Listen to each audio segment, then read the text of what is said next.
Kemudian Presiden SBY bisa bikin main. lagu. Dia main bass kan. Albumnya banyak loh, dia main bass ya? Main bass kan dulunya. Iya, dia katanya. pemain bass dia. Main bass, ya. Di tahun 60-an dia main bass. Pas diangkatan dia main juga ya? pemain bass. dia. McCartney lah. Wih, Tipis Kidal juga dia. Nggak Kidal tahu juga ya, dia. mungkin Kalau ya. khusus bass Kidal mungkin. Tapi emang bass. Marcus Miller. Bass. Nama anaknya bass. Apa nama anaknya bass? Namanya bass ya. Terinspirasi dari Dari misalnya karena suka main bass. Iya.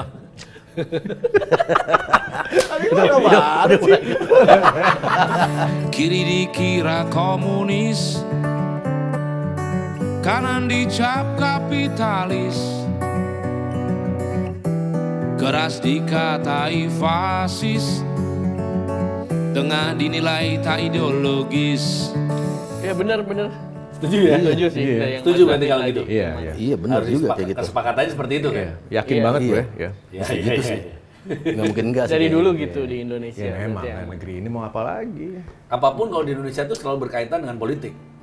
Termasuk musik. Terus musik terutama lah. Pasti. Industri musik juga, industri rekaman politik semua ya. Politiknya politik apa dulu nih? Oh, gimana tuh? Gimana? Ya kan artinya kan tiap manusia kan emang manusia politik kan, Ya, politik gitu. iya, Artinya apapun yang kita lakukan emang pasti kita berpolitik. Nah, Nah, pasti. yang kita omongin tadi nih, ketika emang ya mau nggak mau musik politik apa nih gitu? Yang politik apapun ya, bisa politik praktis, kekuasaan, pasti ataupun juga kita kalau ngomongin politik juga, musik dan politik kita ngomongin lagu Indonesia Raya yang sekarang tuh kayaknya lagi, apalagi nanti Indonesia lawan Uzbekistan gitu ya. Iya. Saya lawan Uzbek gitu gambarannya beda loh pertama. beda. Iya. Beda Iya. sama Iya. beda banget sama ngeloncung kok.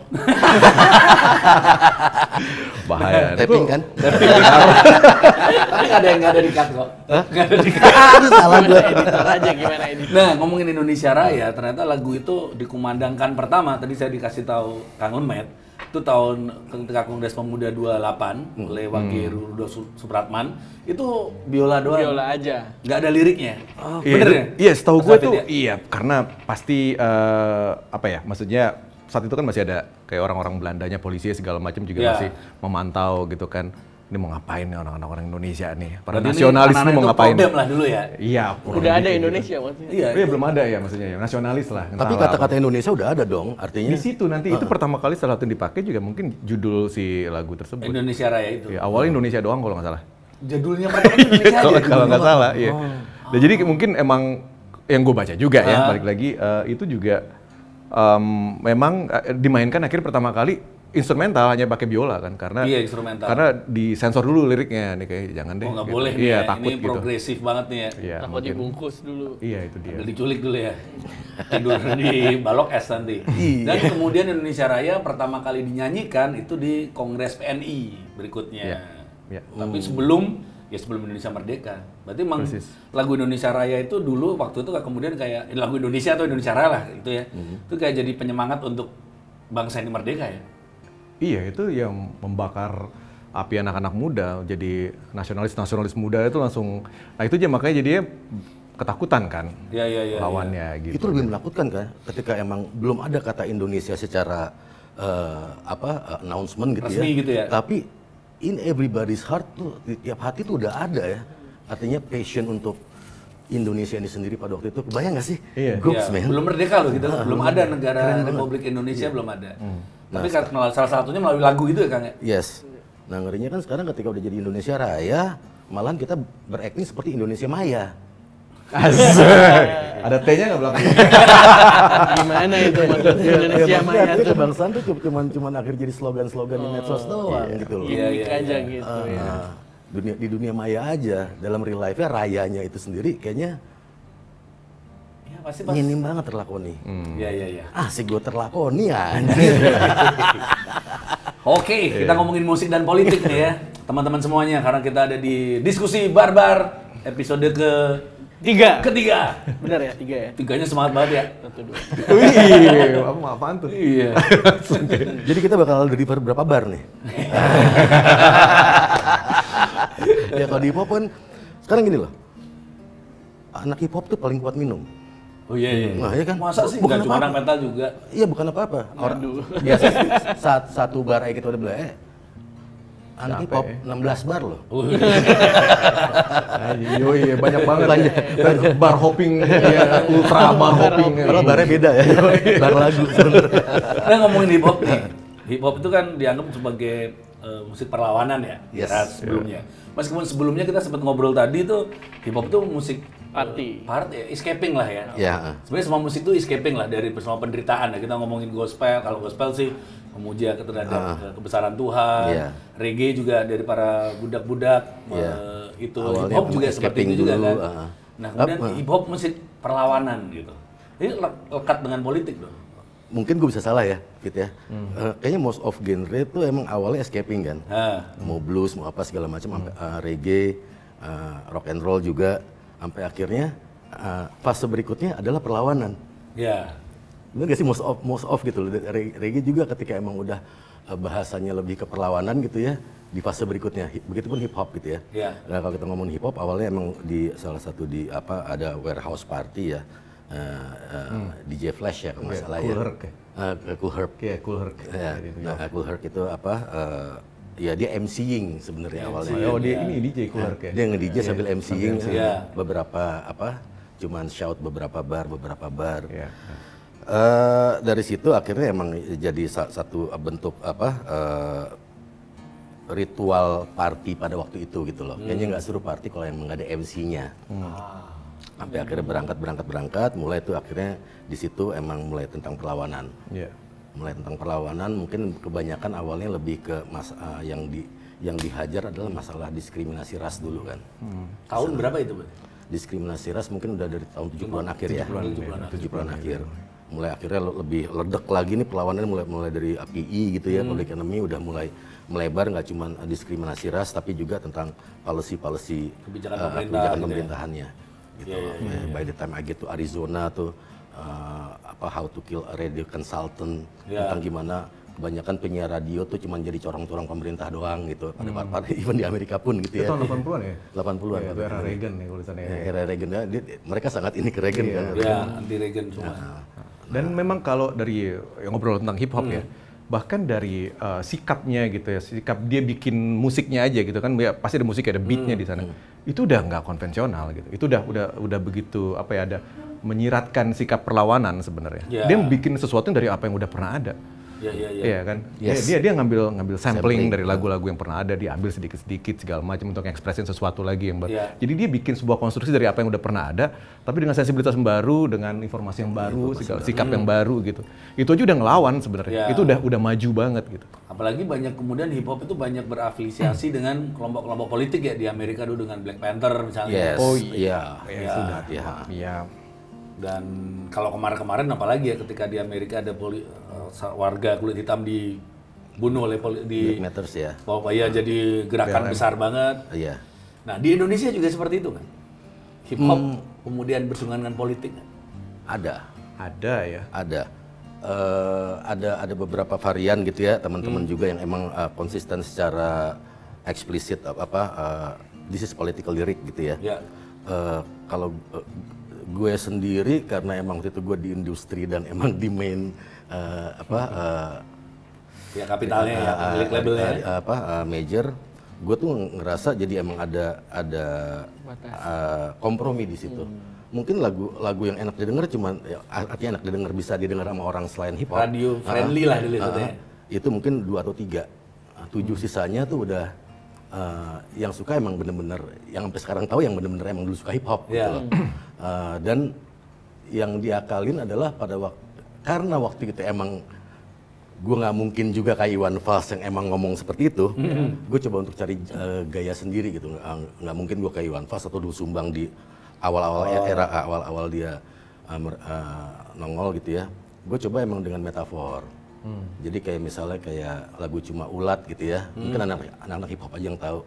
Itu tentang masyarakat yang termarginalkan. Terus kapal goyang, orang nyangka tentang mabuk gitu. Kapal goyang, kapten kapal goyang gitu ya. Sebenarnya tentang apa? Itu emang lebih tentang oportunistis. Ketika emang udah kapal goyang, orang asik cabut nyelamatin diri ke skoci masing-masing gitu loh. Jadi emang kalau banyak emang yang gue akalin di situ gitu loh, tentang mimpi berjalan orang seorang idealistik yang emang akhirnya lo nggak bisa nggak bisa menjalankan idealis lo di dunia nyata, akhirnya dengan mimpi berjalan. Jadi banyak hal-hal seperti itu. Kami bukan manusia juga, tentang masyarakat yang termarginalkan, banyak banget sebenarnya. Ya, termasuk yang terakhir sama Yang Lek kemarin ya. Itu politik banget ya. Ya, sama Yang Lek kemarin emang sangat politik banget. Ada beberapa sih emang. Ada waktu itu tentang di 10 November kita emang coba untuk membumikan pidatonya Soekarno tentang 10 pemuda. Akhirnya ada 10 rapper di situ. Jadi emang kita judulnya 10. Itu very political di situ. Siapa aja itu? Ada Etnik, ada Dois, ada Eric Blackkumo, ada Ras Muhammad, ada ada Wizo, ada Wisa. Ada Sekoji juga bukan? Enggak ada Sekoji. Pokoknya ada 10 yang memang sangat politikal dengan masing-masing perspektifnya tentang bangsa ini gitu loh. Gitu loh. Itu lumayan, kalau buat gue sih gue puas banget gue pernah ada di situ gitu. Iya. Tadi kesebut juga tuh Iwan Fals, Doel Sumbang gitu sama Kang Iwa. Saya kan sebagai mewakili yang lebih muda, mungkin teman-teman yang dia pengen muda terus aja. Lu cuma muda 3 hari dari gue. Ya 3 jam lah. 3 jam. Pengen tahu juga mungkin ceritanya kan teman-teman nggak mengalami, emang dulu tuh ngapain sih? Iya, Iwan Fals dulu kan. Doel Sumbang tuh emang gimana sih? Iya. Apanya? Tapi bisa cerita tentang bagaimana. Kalau sekarang taunya Iwan Fals kan jadi iklan kopi ya. Iya. Kopinya nggak enak. Iya. Tapi kan dulu Iwan Fals tuh dianggap saya masih muda juga. Saya waktu itu. sama, Ya, kita seusia. Iya. Saya dulu Saya juga masih baru direncanain. Kamu masih air dulu. Masih air. Dulu Iwan Fals itu emang dulu sekeras itu ya. Katanya pernah konsernya dilarang di Indonesia gitu. Iya, mungkin iya bisa dibilang seperti itu ya. Cuman emang tapi nggak pernah ada yang sesuatu yang kayak signifikan banget ya. Dia tetap berkarya, dia tetap menyuarakan hal-hal yang dia yakini sepertinya gitu, dan dalam tradisi folk gitu ya, memang pada dasarnya syarat dengan syair-syair yang bernas gitu ya, dan apalagi dia muatannya juga sedemikian rupa, pasti sosial politik ada di situ sebenarnya cerminan, dan balik lagi masanya besar sekali ya, nggak kecolek juga kali ya. Jadi mesti punya masa yang besar dulu ya dari colek ya. Bento bongkar tuh dianggap wah tahun itu, saya masih ingat tahun itu lagu nih mengkritisi pemerintah gitu. Iya. Padahal kalau dengerin ya mungkin ya, tapi kan tersirat banget kan ya. Iya, jelas. Dulu Bento nih Tommy Soeharto. Orang kan bilangnya gitu kan. Iya. Tapi tradisi itu tuh dalam rekaman di Indonesia juga sebenarnya bisa dibilang relatif baru sih ya. Maksudnya kayak saya pribadi gitu, saya ngelihat mungkin bisa dibilang salah satu contoh yang paling tua lah ya dari rekaman yang bisa dibilang sebagai wujud protes lah ya, dan juga berbau politis gitu ya. Itu adalah albumnya Kus Bersaudara To The So-Called The Guilties tahun 67. Jadi selepas dia keluar dari penjara, peralihan pemerintahan lah ya, masih dari Orde Lama ke Orde Baru, dia dengan ya punya kayak rasa kekecewaan mereka gitu ya, kebingungan mereka campur aduk lah ya, dan lalu ada seorang pemilik label rekaman yang namanya Dikta Mimi gitu, yang akhirnya mau udah rekaman aja nggak apa-apa. Makanya Instagrammu makanya namanya Dikta Mimi. Karena DT, inisialnya sama. David Tarigan Dikta Mimi. Tapi intinya balik lagi mereka rekaman, dan segala macam ekspresi yang sudah akumulatif itu dikeluarkan. Mereka ngeluarin 2 album, satu judulnya Jadikan Aku Dombamu, yang amat sangat kerasa banget spiritualitasnya gitu ya, Jadikan Aku Dombamu. Jadi kayak pengalaman mereka di penjara banyak pertanyaan, akhirnya masuk yang lebih dalam lagi, makanya judulnya Jadikan Aku Dombamu. Tapi album berikutnya adalah di tahun yang sama, judulnya To The So-Called The Guilties, pakai bahasa Inggris, sesuatu yang kayaknya agak-agak nggak mungkin gitu bisa dilakukan di era sebelumnya. Ya di era Orde Lama gitu. Judulnya benar-benar langsung gamblang, To The So-Called The Guilties, yang katanya bersalah. Dan di situ ada 2 track yang jelas-jelas itu merupakan protes terhadap, balik lagi ya mungkin Bung Karno gitu, dan rezimnya gitu ya.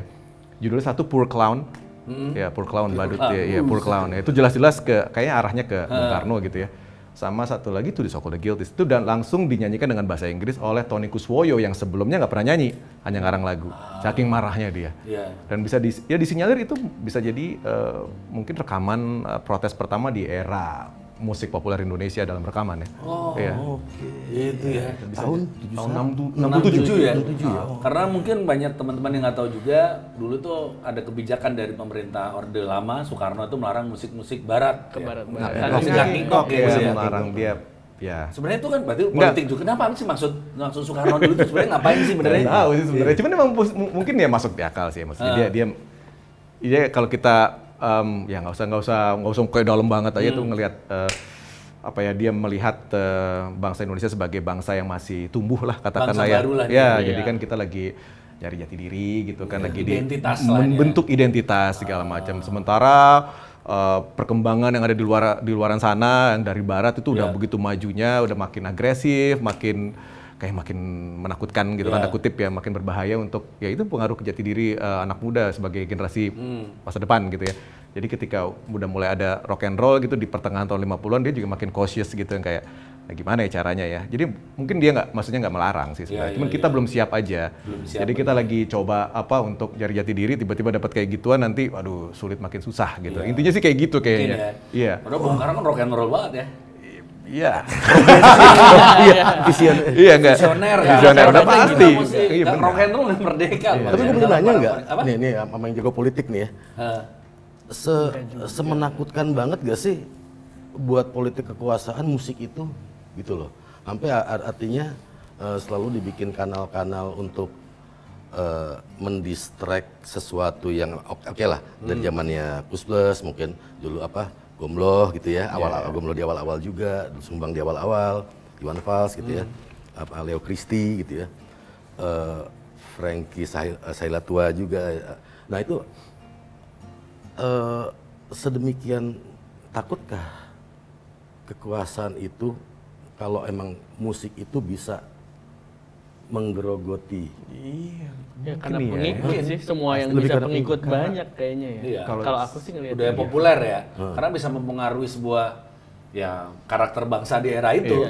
Ya apalagi kalau kita ngobrol tentang syair ya. Padahal bahkan nggak tahu ya ini saya pribadi ya tapi enggak juga sih sebenarnya. Mau saya pribadi tuh selalu yakin dengan kekuatan bunyi, kekuatan suara, musik itu yang paling powerful. Itu yang paling powerful dan itu kalau dicari di mana di Bible, di mana itu yang paling powerful.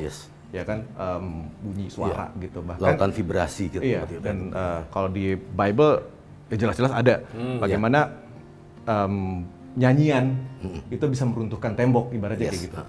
Itu literally seperti itu dan juga kita bisa ngeliat itu batas-batas pasti hancur gitu. Sekuat itu gitu.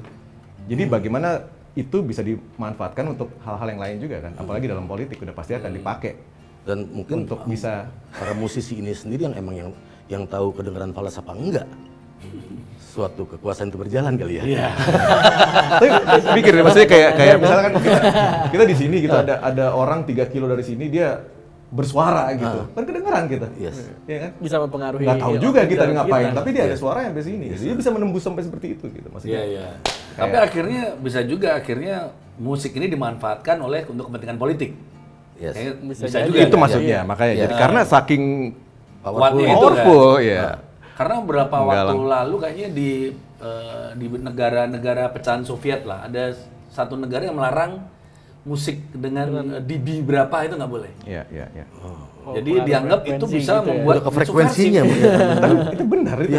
Iya, gue percaya banget frekuensi itu sangat mempengaruhi. Dan apapun, mesti balik lagi yang paling mendasar ya, gue nggak bisa. Udah mulai gue nih ngomongnya. Gue mikir. Itu nggak sekuat itu gitu, maksudnya nggak bisa gue nggak bisa lepas dari ini ya, dari pengalaman spiritual pasti. Kalau ngelihat ke mana ya, ke gereja atau ke ya mungkin di masjid juga pasti diawali dari memulainya dengan nyanyi gitu. Karena untuk ngancurin batas, untuk masuk ke sana nyanyi dulu gitu, untuk nyatuin gitu, frekuensi segala macam segitunya gitu. Nyanyi dulu makanya. Mau kampanye nyanyi dulu. Mau main bola nyanyi dulu juga.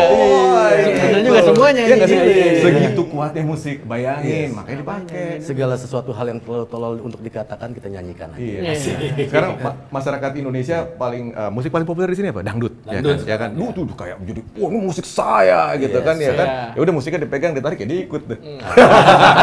Iya, akhirnya jadi Dangdut pangan pakai tuh ya. dangdut aja gitu kan.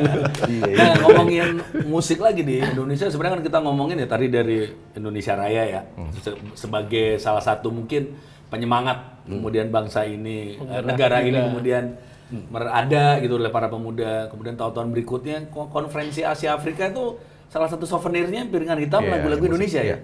Iya. Iya. Lagu-lagu Indonesia, maksudnya variasi yang Iya, ada di Indonesia, daerah dari gitu, daerah, lagu-lagu lagu-lagu daerah. Itu sampai ada berapa volume? Ada 4 kalau nggak salah. Berarti musik pun buat alat diplomasi pada waktu Itu buat Asian Games deh. Tapi ya ada Iya, kan KA dan Afrika lagu ada. lalu juga Asian Asian Games Games juga juga ada. gitu ya? Juga ada ya. Dulu malah souvenirnya itu loh. Sekarang ada nggak sih gitu souvenir gitu? Ya ada tapi nggak ada rilisan ya. Nggak ada kasih visi gitu kan? Udah digital itu. Lihat di YouTube. Kita suruh gitu kan? Kasih link. Dapat gitu kan, oleh-oleh kan konferensi, Oh, keren pulang banget, gitu kan, ya. pulang kan dapat apa? Ada, Lekra juga ada.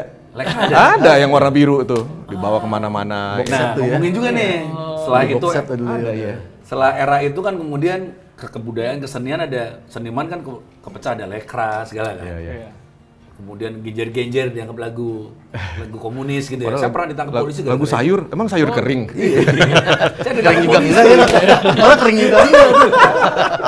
Saya ditangkap polisi gara-gara putar lagu genjer-genjer dulu. Iya pernah ya Mas Haji? Pernah. Itu dilalap lo nggak dibakar? Apa? Iya, makanya padahal kan dimasak nggak kering. Iya. Aman Aneh harusnya. aja ya. Tapi begitu kuatnya lagu ya itu ya. Kemudian lagu itu bahkan lagu itu karena diputar di film G30 SPKI kan. Kemudian dianggap lagu. Iya bisa jadi. Padahal katanya kata tadi pas ngobrol sebelum ini, Hah? kata Kang Iwa itu sebenarnya lagu zaman lagi viral aja pas masa itu katanya Iya, gitu, makanya iya. dipakai. Di TikTok Bukan lagi yang viral loh. Iya, di TikTok. Di Iya. TikTok tahun 60-an. Iya. 60-an, ya. Iya, makanya dipakai. Dok namanya dulu. Tik-tik. Kecil waktu itu. Titik kecil. Jadi memang di Indonesia pemerintah ataupun politik menggunakan musik juga akhirnya ya. Iya pasti. Yang populer Nggak mungkin diambil. nggak. Sampai tahun 70-an tadi kita cerita ada Selalu. sebutan band plat merah. Oh ya. Ya itu. Apa tuh? Iya plat merah sih instansi pemerintahan gitu pasti punya bandnya semua. Iya pasti lah. Pasti buat pesta-pesta dulu. Instansi Oh, iya, pasti ya. Sekarang nggak segitunya ya. Instansi pemerintahan sekarang sih punya gudang rahasia. jadi zaman dulu misalkan kamu musisi gitu ya, kita musisi tuh ada kesempatan kamu jadi pegawai negeri. Iya. Dulu ya. Nunggu Iya, orderan. iya. Jadi Karena dulu keren butuh banget bandnya, ya. iya. Jadi kayak ya itu ada masing-masing kayak ya paling tenar mungkin tahun 60-an ya di era Orde Baru awal Orde Baru tuh ada kayak apa ya? Kalau polisi bandnya Bayangkara itu kan standar ya. Gitu ya. Lalu ada The Brims. The Brims itu dulu nama aslinya Brimoresta. Brimoresta. Yang singkatannya? Brigadir Mobil Polres Jakarta. Lalu biar lebih groovy, nama jadi The Brims. The Brims. Oh, oke. Single hitnya Bukan single hit sih, tapi salah satu lagu yang Topnya, paling topnya buat kita itu sekarang tahun berapa adalah ya? The Anti Brims ya? Ganja. Itu kayaknya awal 70-an. Awal 70-an. Oh, lagunya yang top Anti ganja. anti ganja. Musiknya ganja banget, tapi liriknya anti ganja. Liriknya anti ganja. Ya, jadi mereka emang ganja dulu bikin lagu jadi biar meresapi ya. Baru dari situ Tapi tobat itu, ya. tapi personalnya Brimob, Biar anggota ngerti. Brimob nggak sih? Nggak tahu, kayaknya Nggak jelas. bayaran juga lah pastilah. Iya. Jadi Mas anggota Haji bayaran mau juga Mas Haji. kayak BNR FC gitu. Iya. Jadi nggak semuanya Jadi polisi. BNR FC. Iya kayak banyak PST. Lalu ada PLN, ada Elektrika namanya. Elektrika. Namanya keren kan? Elektrika. Cocok sama PLN ya. Jadi semua pejabat-pejabat itu jadi pembina band ini juga ya. Biasanya. Tapi kan memang selalu nggak cuma punya istri simpanan, dia punya band juga ya. Sekarang punya istri simpanan. Iya. Sekarang juga ada yang punya orkes. Ada ya? Ada. Tapi istri simpanan pasti juga ya. Iya, ya maksudnya itu biasa zaman dulu ya. Presiden Soekarno kan juga punya Lensois namanya. Oh iya, Iya, jadi itu dibawa kemana-mana, dia jalan, dibawa keliling dunia. Ini musiknya, ya. musik Lenso. Oh, Ya, Lenso, ya kan, ya. iya. Dibawa. Lensois itu dibajak keliling dunia. Isinya, SBY juga bikin lagu. makanya, Blues maksudnya jelek ya. Tapi bikin lagu berkarya loh apapun itu. Yang penting usahanya ya. Usaha. Patut diapresiasi. Lukisan juga bagus. Ya itu Dia mulai khawatir dia mengganggu seniman kehidupan kita loh lama-lama Pak SBY itu. Tolong Pak jangan nge-rap abis ini ya. Jangan metal. mesti layback tuh nge-rap itu. Jadi. Tapi itu bukti bahwa ya makanya maksudnya itu berbarengan. Karena memang yang icebreaker-nya pasti musik. Saya masih ingat iya juga kan? tahun 80-an itu TVRI kan kita ada. Itu tentara TNI itu punya program Kamera musik. Ria. Safari. Bukan Kamera Dan Safari. selalu ada lagu Kopral Jono. Iya. Dan di sebelah meriam gitu. Meriam, iya. Sebelah tank gitu ada nyanyi itu kayak lagu pop di sebelah tank. Iya. Terus nanti ada kelompok ibu-ibu TNI itu juga menyanyikan lagu Bareng apa ya, gitu. iya, benar. Itu dulu ada lawaknya. pasti. Lawaknya.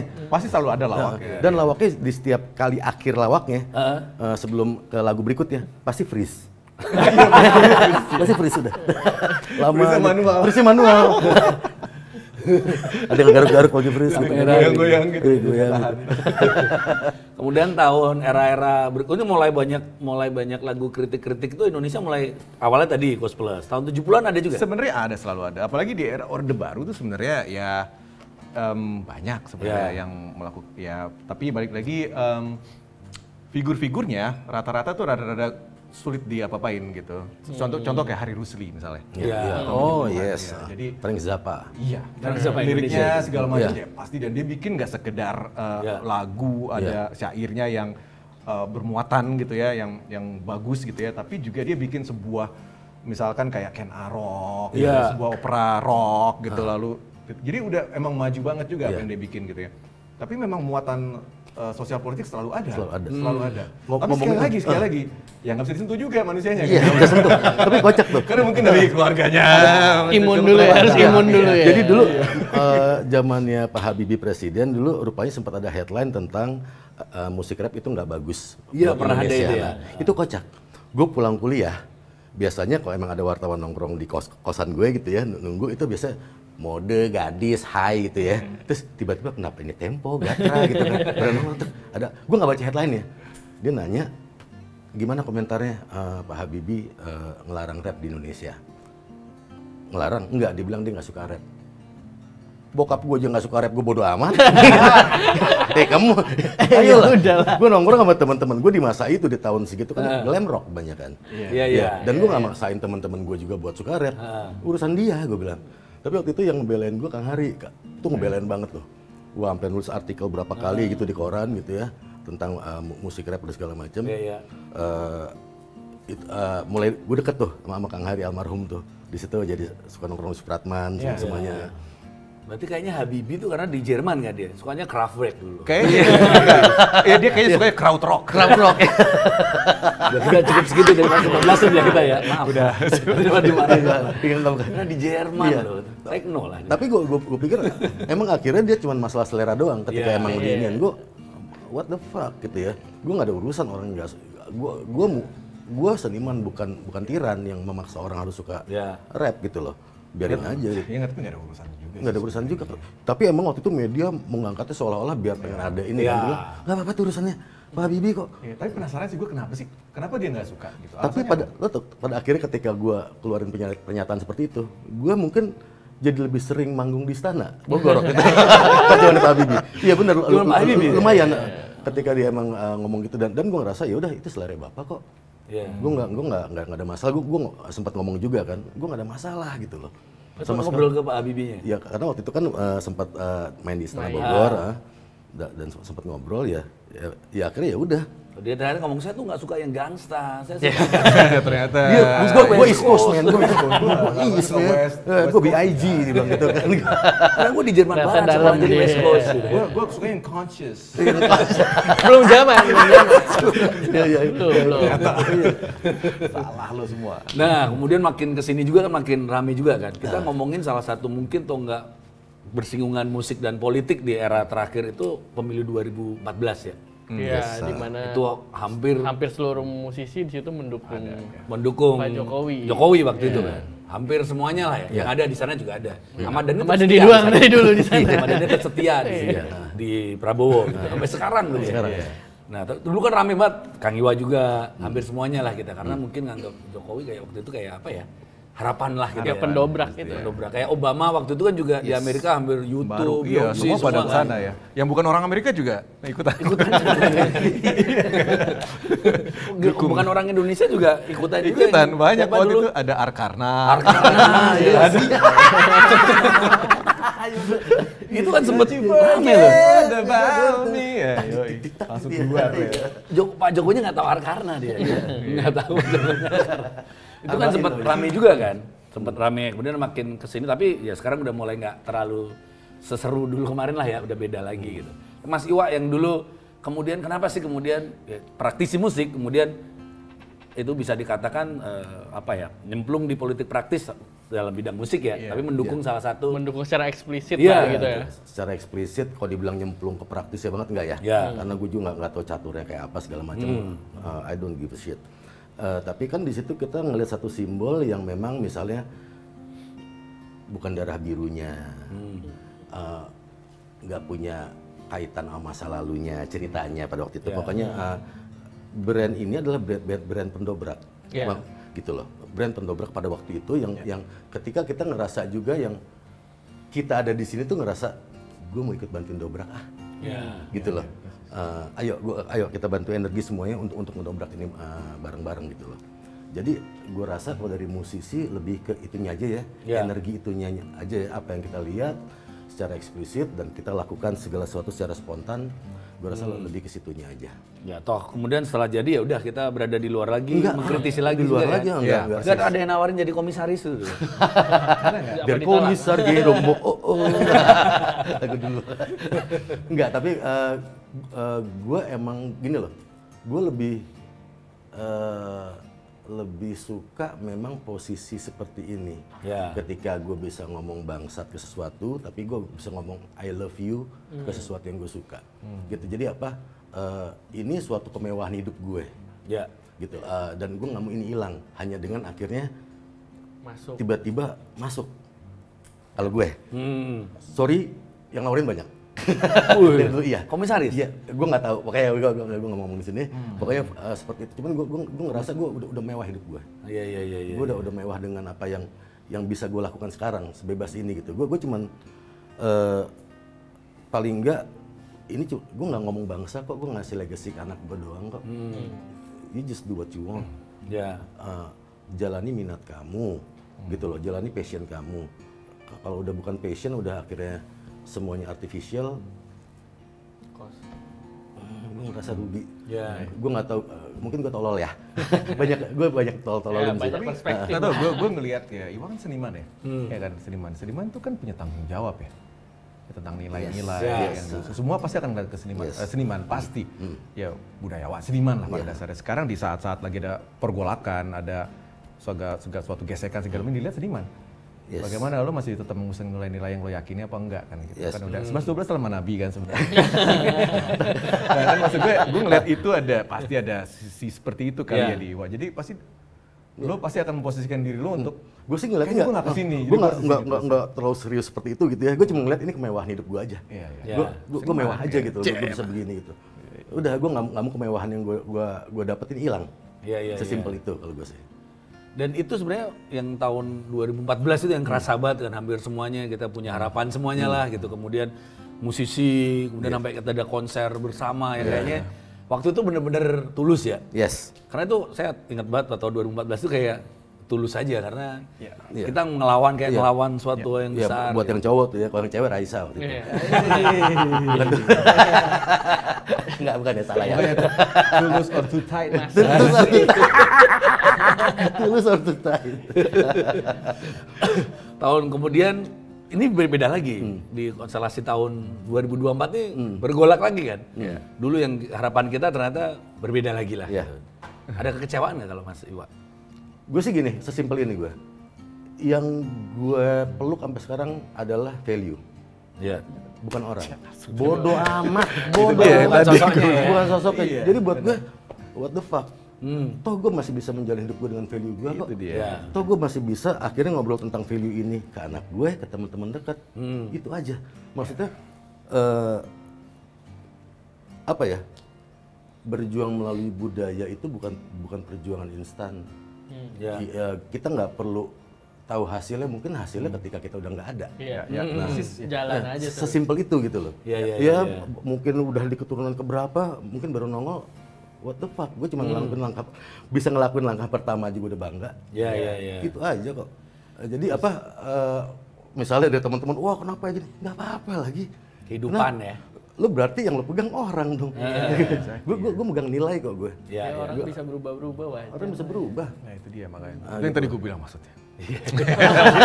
Sama gue juga. Setuju kan? Setuju. Tadi sebelum pas di kita awal ya, banget kita- ini. Kita ngomongin. Jadi kita itu dunia paradoks itu ya. Motif lah itu muter gitu. Iya. Dan maksud gue gini loh, kalau emang kita masih ada yang kita oke nggak sesuai, cukup kita. Kalau kayak 300 nyanyikan terus sampai semua Yunani denger. Ya. Kita boleh hancur di tebing ini gitu loh. Tapi nggak boleh nyanyian ini berhenti. Yes. Butuh yang imun berarti yang buat nyanyi. Tetap ya sesimpel itu gitu. Kita nyanyikan terus. Iya. Kita nyanyikan terus. Udah. Oke, ini ngomongin musik emang luar biasa ya. Ternyata kalau kita sadar atau enggak, ternyata di Indonesia ini sangat berpengaruh dalam semua kehidupan. Politik pun juga. Iya, bahkan dari awal akhirnya. Awal dan akhir sampai sekarang, apalagi kita tadi ngomongin di era-era dulu. Bahkan kebijakan-kebijakan kita masih ingat kita pernah ngobrol zaman Soeharto, itu Bob Geldof ke Indonesia marah-marah ya. Itu kebijakan dagang Indonesia loh itu pengaruh ya. Iya, jadi ada perubahan pastinya.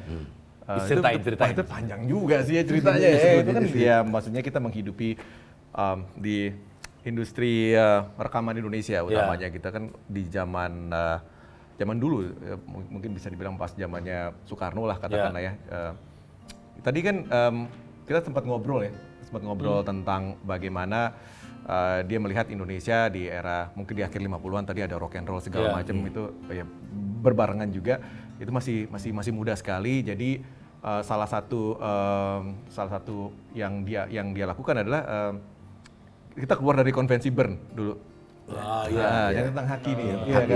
Jadi udahlah kita pakai gaya kita sendiri dulu aja. Jadi kita bisa mempelajari apa yang pencapaian yang sudah ada dalam teknologi, dalam seni budaya segala macam. Jadi kita masih bisa coba itu dipelajari, ditiru, nanti kita buat versinya sendiri gitu. Jadi begitu biar bisa lebih halus, kita keluar dulu gitu. Nah, tapi itu impact-nya dirasain di era setelahnya nantinya gitu. Di tahun 60-an di saat di dalam dunia di industri rekaman Indonesia dalam format rilisan itu adalah piringan hitam, itu tidak pernah ada masalah karena buat gue pribadi gue nggak pernah menganggap di era itu Indonesia tuh kita punya industri rekaman karena piringan hitam tuh harganya mahal banget, luxury buat orang Indonesia nggak mampu. Iya, orang Indonesia nggak mampu buat beli piringan hitam. Jadi memang gue salut sih sama bos-bos record label itu ya gitu karena mereka dia tahu nggak ada duitnya gitu. Ya tapi mereka tetap mengusahakan gitu. Nah jadi itu berubah ketika ada kaset ya, invensi kaset dan 70 akhir itu. di 70-an awal tuh boomnya udah kaset, ya kan ya. Nah tapi kan tidak ada policy atau aturan yang jelas saat itu, makanya itu kan hasil dari era sebelumnya kita keluar dari konvensi Bern tentang hak cipta segala macam. Jadi tiba-tiba ada format yang amat sangat bersahabat untuk masyarakat Indonesia. Harga terjangkau, player terjangkau. Mudah diproduksi.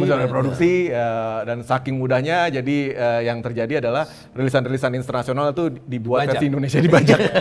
Kompilasi beda-beda. Zaman dulu kan dibajakan semua. Iya kan? Jadi mungkin kalian yang banyak warisan dari orang tua, dari papa, dari kakek itu bajakan. Dan yang kerennya karena saking besarnya pasar kaset di Indonesia gitu ya. Investasi terhadap pita dan teknologinya kayaknya cukup baik gitu. Jadi si versi Indonesia ini bagus-bagus kasetnya. Dan pitanya juga bagus. Mungkin penjualan pita kaset paling banyak di seluruh dunia ya di Indonesia. Salah satunya bapaknya teman saya, BASF. Oh iya berarti. Oh iya. Jadi bayangin aja di saat seperti itu akhirnya kan ada penjualan satu titel gitu, penjualan sampai jutaan kopi bisa terjadi kan. Tapi nggak ada aturannya. Jadi kan kacau kan ya. Makanya kita masih menghidupi sisa-sisanya itu sampai sekarang. Masalah haki gitu kan kayak ya nggak sih? Gimana sih kita nggak punya aturan itu kan yang maksudnya dulu gitu ya. Nah salah satu impactnya adalah ya itu ujung-ujungnya Bob Geldof ngamuk ya karena tahun 80 gitu. Iya di tahun 80-an. Jadi ada konser Live Aid ya. Konser Live Aid ini Afrika ya. Sebenarnya kan sebuah usaha untuk menggalang dana untuk anak-anak kelaparan di Afrika gitu. Jadi itu dibajak lah istilah seperti di Indonesia. Belum dirilis, udah keluar di Indonesia. Ya nggak sih membajak ini banyak cara yang mungkin direkam dari mana entahlah ya. Ya kan keluar dan balik lagi bisa jadi memang kaset-kaset Indonesia ini primadona sebenarnya di pasar gelap. Jadi kayak di Australia, di luar-luar tuh banyak yang murah, kualitas bagus, jadi kayak nyebar. Ya ujung-ujungnya nyampe ke Bob Geldof. Bob Geldof sebenarnya nggak marah dari tentang bajakannya gitu. Bajakan kerap terjadi lah di mana-mana, biasa lah. Nah, di setiap kaset bajakan Indonesia masih inget kan? Wah masih inget, pasti Aji masih inget, ada PPN. Iya, ada pajaknya. Itu yang bikin ngamuk. Gila, pikir dong. Iya, benar. Bajakan kasetnya tapi ada PPN, ada pajak gitu. Oh, Resmi dari pemerintah ya. make sense, Yang dikutuk sama Bob Geldof adalah pemerintah Indonesia mengambil keuntungan dari dari usaha situ. untuk menggalang dana Bajakan. untuk anak-anak laparan di Afrika. Itu yang dia ngamuk. Akhirnya sampai Pak Harto tahu itu ya. Ya akhirnya dia ngamuk. Ya intinya ngamuk ya udah kebakaran jenggot lah semua ya kayak nggak sih? Udah akhirnya jadi ada polisi baru ya gitu. Kita baru menghidupi kehidupan berhaki itu baru mulai saat itu tuh. Saat itu, Pasca itu. Makanya ada kaset-kaset lisensi setelahnya kan. Iya, setelah itu. Jadi Iya. sempat ada masa di mana yang kayak kita datang ke toko kaset nggak ada kaset sama sekali. Iya. Maksudnya kaset barat ya? Iya, kaset barat udah. Adanya cover version. Cover version males banget itu ya, suaranya beda. lagi Kenapa ini. jadi gini? Main Filipina, main Filipina. Filipina kan ini. Dan Filipina kebanyakan ya. Terus akhirnya baru muncul yang resmi-resmi harganya lebih mahal. Iya, tapi harga bagus, mahal. Tapi cuma sedikit selectionnya. Iya. Gila Kayak sih. gitu. Masa-masa nggak enak. Itu politik dagang ya. Jadi berubah ya, gara-gara musik juga jadi berubah politik dagang di Indonesia ya. Iya. Waduh, luar biasa. Nah itu ya sedikit sekelumit cerita lah ya. Tentang musik ini ya. Kuat juga musiknya. Berarti Kuat banget. Tapi kenapa nggak sejahtera ya orang-orang? Coba disuarakan. nah, itu beda lagi cerita. Diangkat komisaris nggak mau. Harus temenan kalau di sini. Sejahteranya harus temenan. Iya. Komisaris rapper. Sejahteranya harus Bangun siang mau jadi komisaris. Kita kan tahu diri juga. Iya kan? Komisaris yang malam ada. Iya. komisaris malam aja. Iya, khusus malam. Komisaris ini Mangga Besar. Boleh tuh. Aku nggak mau ngomong ke situ juga. Iya kan bentar lagi ada pertandingan Uzbekistan lawan Indonesia. Iya. Jadi Budaya-budaya Uzbekistan. Kita harus menghormati Uzbekistan juga emang. Aduh, tapi ngomongin musik, politik emang nggak panjang banget sih ya kita ngomongin ya pasti ya. Iya. Dan banyak berpengaruh juga. luas banget ya. Ya, karena mulai juga banyak musisi-musisi kemudian terjun di politik praktis beneran. Yes. Jadi caleg mungkin. Karena punya pengikut. Karena punya pengikut Populer. tadi ya mungkin ya. Iya. Atau ngerasa pede juga kali ya. Kang Iwa nggak tertarik gimana? gitu jadi caleg gitu? Itu tadi kan. Ada yang nawarin dari caleg? Tiap pemilu pasti ada yang nawarin. Nawarin. Cuman ya itu tadi daripada nanti gua ke Senayan kesiangan ya kan, sampai di sana denger aku tidur di Senayan. Ya gua tahu diri lah. Artinya ya cuman alasannya biar lebih gaya. Gua bangga dengan kemewahan yang gua dapat.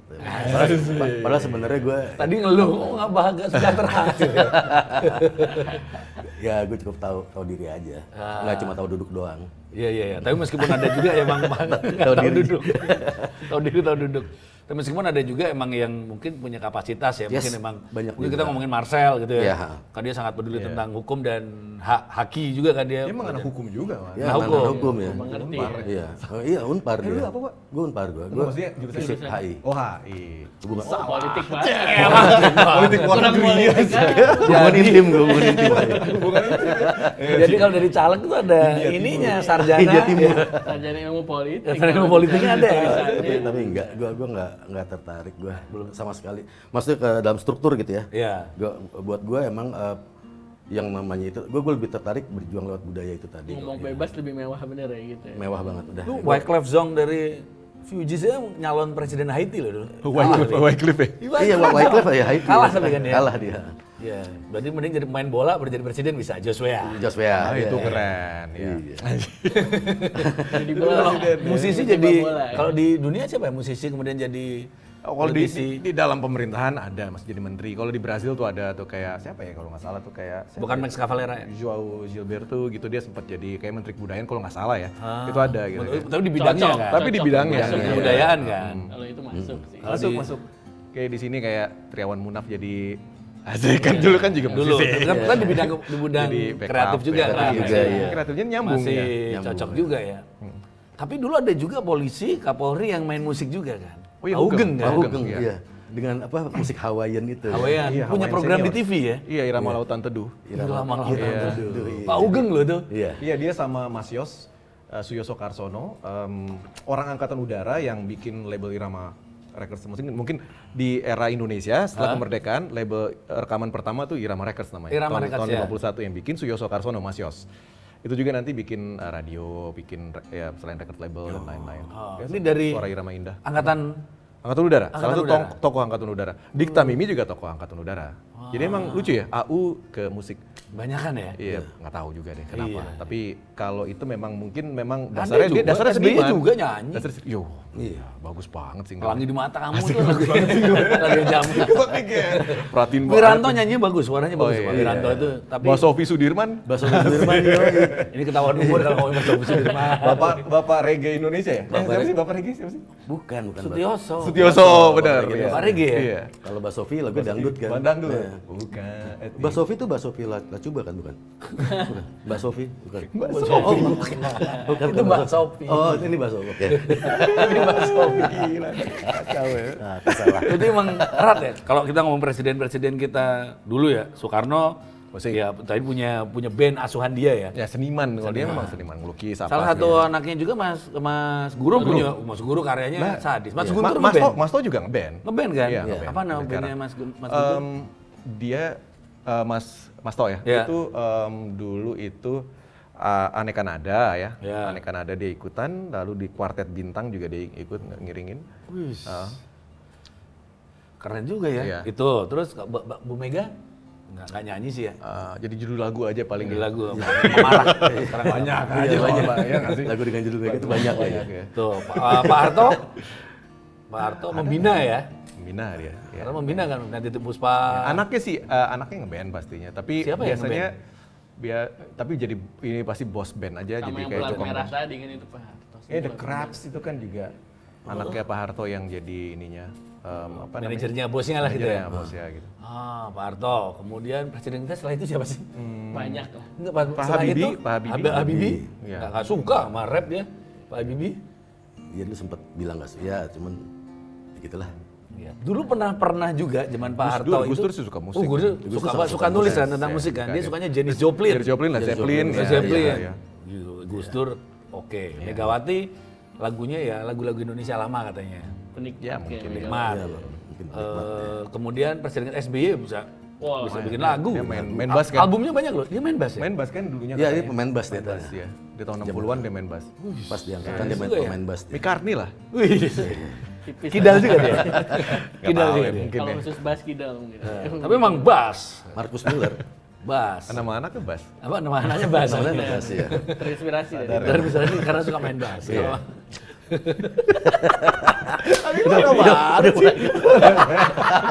Ini politik banget sih. Nah, habis itu Pak Jokowi suka musik, Musik, rock. jelas, Musik, iya. suka musik Iya, rock. musik, iya. Meskipun ya meskipun apa ya? Ya kalau dia bilang sih dia nggak bisa main musik. Suka musik rock karena tahun 80-an 90-an dia kuliah itu kalau nggak suka musik rock di Fakultas Kehutanan itu dianggap nggak punya teman.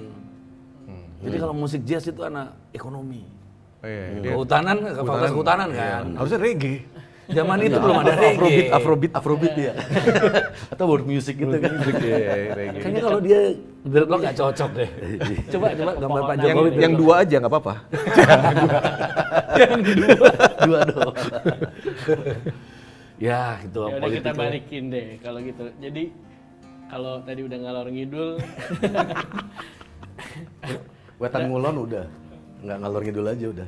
semuanya ya. Bawah. Jadi ada pesan nggak buat penikmat musik atau musisi nih? Kemarin tadi kan kita kebanyakan ngomongin sejarah nih. Tapi kata orang-orang bijak kita bisa mempelajari sejarah untuk menatap masa depan atau apalah. Iya, anak muda keren banget ya omongannya. Iya, katanya gitu sih. Ya sih, Gimana? iya kalau musik- Kedepannya musisi atau penikmat musik harus gimana nih? Antara musik, politik, kesejahteraan dan semuanya. Waduh, ya tapi memang balik lagi ya musik seni lah ya. Yang menarik adalah mungkin kayak gue pribadi gitu sama teman-teman di Irama Nusantara sadar banget gitu. Ini kan awalnya keasikan kami ya, pengen menyibak misteri. Apa sih yang pernah Indonesia tuh kayak apa sih kalau dari musik gitu? Ya nggak sih? Karena yang terjadi satu masa pasti akan tergambarkan di dalam rekaman musiknya. Dari syair, dari bunyi, yang pertama kali keyboard tuh tahun berapa, gitar listrik pertama kali pakai distortion pakai. Itu pasti ada alasannya semua. Seperti apa tahun itu, gejolak tahun itu bisa bisa ada di situ. Dan itu akan terus berlangsung sampai kapanpun kan. Dan yang terekam tidak pernah mati. Ya nggak sih? Jadi itu luar biasa sih, maksud gue. Ya Jadi terus musik yang terekam gitu ya, makanya buat Om Iwa ya karya terus. Tadi merenung gitu deh, komisaris kan. Capek. Merenung musik ini komisaris aja sih. Tapi memang musik bisa jadi identitas bangsa juga kan. Pasti. Kayak Jamaika gitu. Orang tahu Jamaika tuh reggae loh. Kita nggak tahu presiden Jamaika siapa, taunya Bob Marley. Oh iya benar. Bahkan kita nggak tahu presiden Brazil, taunya ya sepak bola sama saya taunya Max Cavalera atau musisi-musisi sana Sergio Mendes atau siapa ya. Nggak tahu presiden Brazil yang brengsek itu kita nggak tahu kan. Ya, berarti emang kuat banget ya. Ini mungkin ada teman-teman di sini para anak muda ini mau bertanya. Silakan loh, boleh loh. Boleh loh. Yang berewok ini jangan asal berewok bisa bertanya. Iya nih. Coba silakan nanya atau jika mau nanya setiap pertanyaan nanti akan mendapatkan hadiah khusus nanti setelah ini lah ya. Hadiah. Ada lah pokoknya. Nama saya Sania. Sebenarnya mau simpel aja sih nanya kemarin soal yang lagu kampanye ya. Lagu kampanye. Nah di kemarin kan kita sering ngobrol sama teman-teman kayak gitu. Banyak mau tanya tanggapan Mas sih. Kayak kalau misalnya dari anak-anak sekarang banyak yang lebih suka penerapan lagu kampanye dari paslon contohnya gitu. Nomor 2 ketimbang nomor 3. Karena mungkin dari genre atau gimana, nomor 2 itu lagunya lebih masuk ke anak-anak yang sekarang gitu kan. Ketimbang mungkin kalau dari lagu kampanye nomor 3 itu mungkin kayak reggae kayak zamannya Pak Jokowi dulu ya, kayak kelewat gitu. Yang Mau nanya. 01 nggak ada lagu kampanye? Nggak ada sih setahu saya. Ada nggak sih? Nggak terkenal sih, nggak ada musisi terkenal sih di sana. Iya, cuman mau tanya menurut pandangan Mas berdua nih kayak apa sih, gimana tanggapannya perbedaan kayak gitu. Kasih. Silakan. Terima kasih. Dulu ya. Ya itu tadi.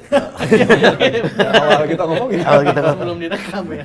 Tapi gue sih akhirnya musik emang balik ke selera ya.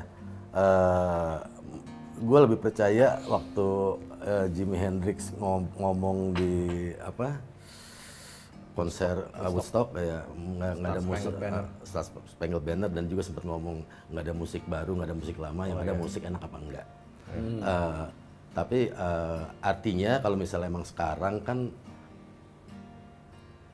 the game has changed, mesti kita akuin itu, the game has changed. Artinya untuk membuat musik sampai ke telinga itu udah nggak seperti dulu lagi. Ada banyak usaha-usaha non musik yang memang akhirnya membuat itu nyampe ke pendengar. Walaupun emang akhirnya cuman beberapa bait aja di TikTok dan segala macam, and it's happening. Gitu loh. Banyak teman-teman yang memang akhirnya nggak tahu permainan ini, bikin lagu enak pun akhirnya ngerasa akhirnya banyak yang udah di luar hip hop juga ya. Kayak gue mesti gimana lagi gitu loh. Tanpa menyadari emang game-nya udah seperti itu sekarang petnya gitu ya. Walaupun gue mungkin dari sedikit orang yang kalau emang nggak didengar sekarang bakal denger ntar kok. Kalau gue, gue nggak percaya ini harus langsung didengar gitu ya. Tapi ya udah, kalau emang the game has changed dan emang berhubungan sama kampanye dan emang ini udah berhubungan dengan durasi waktu dan segala macamnya, mau nggak mau emang mesti ke arah situ. Mungkin emang usaha non musikalnya ini yang emang gue rasa nggak semasif yang dilakukan 02. Bukankah kita akhirnya punya stigma atau punya persepsi, wah ini masuk banget ke anak muda karena emang nyampe. Sekarang kayak lagunya Bruno Mars pas pertama kali nongol, ini kalau buat orang yang udah lahir dulu gitu ya, ini Earth, Wind and Fire banget, gitu loh. Ini chord-chord 80 semua yang dimainkan Bruno Mars bukan hal yang baru. Dengan muka kayak Didi Kempot ya? Bruno Mars kayak Didi Kempot dong. Tapi emang ada satu negara di Asia Tenggara yang emang sangat ngefans sama Bruno Mars. Bruno Mars Darussalam. Bruno Darussalam. Bruno Darussalam. Nah jadi maksud gue untuk sekarang emang ketika emang orang membuat musik itu simple, studio nggak sebesar dulu lagi, setiap kamar ada studio, tapi pasca itunya ada permainan-permainan baru sekarang yang emang mesti disadari ya sama pemain-pemain musik sekarang yang anak sekarang tuh udah sangat fasih untuk ini dan gue banyak belajar itu, gitu loh. Oke, ini kayaknya kita karena kita akan ke ketemu Kita ke Uzbekistan. Qatar sekarang ya. Ke Qatar. Habis ini. Waktu nggak panjang lagi. Terakhir nih, berarti musik itu sangat efektif nggak untuk berpengaruh dalam politik? Masih Mas David dulu. Oh ya iya, pasti tadi kita sudah bahas ya berulang kali segala macam ya untuk bisa balik lagi apa ya, dia mungkin bisa jadi efek kayak Komeng juga. Jadi kayak Lawan nanti. Iya. gitar musik ya kayak gitu. Kalau itu Jadi karena- politikus sudah lawa. Ya itu dia makanya maksudnya jadi mirip-mirip kayak gitu. Maksudnya kayak ya di saat orang udah nggak mikir lagi gitu. Udah langsung kayak ya terdorong untuk sesuatu butuh alat untuk bisa melakukan hal itu. Ya itu pakai musik saat itu udah pasti lah. Iya. Udah Bener juga ya. segitunya sepowerful itu makanya. Jadi memang Jadi identitas bangsa tadi ya, kayak K-pop sekarang. iya pasti Kita itu sepowerful kadang itu. orang salah sampai K-pop tuh Kim Jong Un pun dikira artis K-pop loh. Iya. Kayak ini terhipnotis kita nih. Iya. Frekuensi gitu kan. Ini tapi bener itu Iya. benar itu bisa banget. Dan balik lagi ke yang tadi ya, itu dipikirkan sekali Ya. semua. Jadi Berarti untuk siapapun politikus yang pengen pengen maju ke kontestasi berikutnya, ya kuasailah musik. musik ya makanya. Dan musisi menerima komisaris apa enggak? Apa? Ya penting sejahtera ya. Loh, iya, Komisaris apa dulu ketika ya? emang politisi melihat kita sebagai angka, Iya. sebagai angka aja, kita kan ketika kampanye dilihatnya sebagai angka. Benar. Ya kita juga mesti ngeliat mereka sebagai angka. Asik. Loh, Kita harus pinter juga. kita harus pintar juga. Kalau buat gue gini, Kang gimana Kang udah tawarin ini segala macam, lo sikat, lo mesti sejahtera. Gue selalu ngomong gitu, walaupun gue akhirnya buat ngelakuin itu agak ragu-ragu, tapi gue kalau ke teman-teman yang udah nanya seperti itu, lo lakuin. Kenapa? Mereka ngeliat lo sebagai angka. Karena Lo lihat mereka sebagai angka juga. berarti salah juga saya. Saya waktu itu dapat tawaran juga dari 03. Saya tolak karena marwah kami melawan, bukan mendukung. Selesai itu kenapa kita terima anjing? Iya loh. Ya masa kita doang lihat sebagai angka. Ya sebaik apapun kita dilihat sebagai angka kok. Oke. Oke, Jadi oke. besok kita numerologi. Gue sinis banget gue ya. Kita lihat balik sebagai angka. Nanti kita ketemu siapa gitu. Pak, angka berapa Pak? Dia ngeliat lagi Mas Iwa 69. Artinya bijak. Artinya baiknya hari Senin sekarang. Hari baiknya Senin. Ini berapa tahun lagi nanti. Oke, terima kasih sekali. Kita udah 1 jam kita ngobrol-ngobrol di Diskusi Barbar bersama David Tarigan sebagai penikmat musik dari Rama Nusantara juga Iwaka, rapper juga komisaris. Lo salah. Kenapa harus Iwaka? Hanya komisaris ya? Bukan. Harusnya Kak Iwa. Apa? Karena dulu ceweknya dia nada. Iya. Kan Kak Iwa dia nada. Bukan kalau Iwaka nada D harusnya. Kak Iwa. Ini emang ngomongin bapak-bapak. Bapak komplek ya. Karena sekarang di nada siapa sih? Tahu ya. Googling. Oh iya ya. Gue kan suka terperangkap di situ. Ini terima kasih sekali semuanya. Teman-teman yang di sini juga terima kasih. Terima kasih. Ini yang benar-benar diskusi barbar, edisi paling barbar ya. Iya. Edisi pertama saya dikomplain karena celana pendek, edisi kedua Noval pakai celana pendek juga. Iya. Edisi semua- ketiga semuanya celana pendek. Besok Edisi berikutnya semua nggak pakai celana. Gue mau lagi deh kalau itu. Tergantung tamunya. tergantung tamunya. Aduh. Jadi terima kasih sekali. Kita ketemu lagi di episode berikutnya. Semoga lebih barbar lagi. Bersama saya Stefanus Haji. Dan saya Lutfan Noval. Ya, Salam. barbar. Kiri dikira komunis, kanan dicap kapitalis, keras dikatai fasis, tengah dinilai tak ideologis.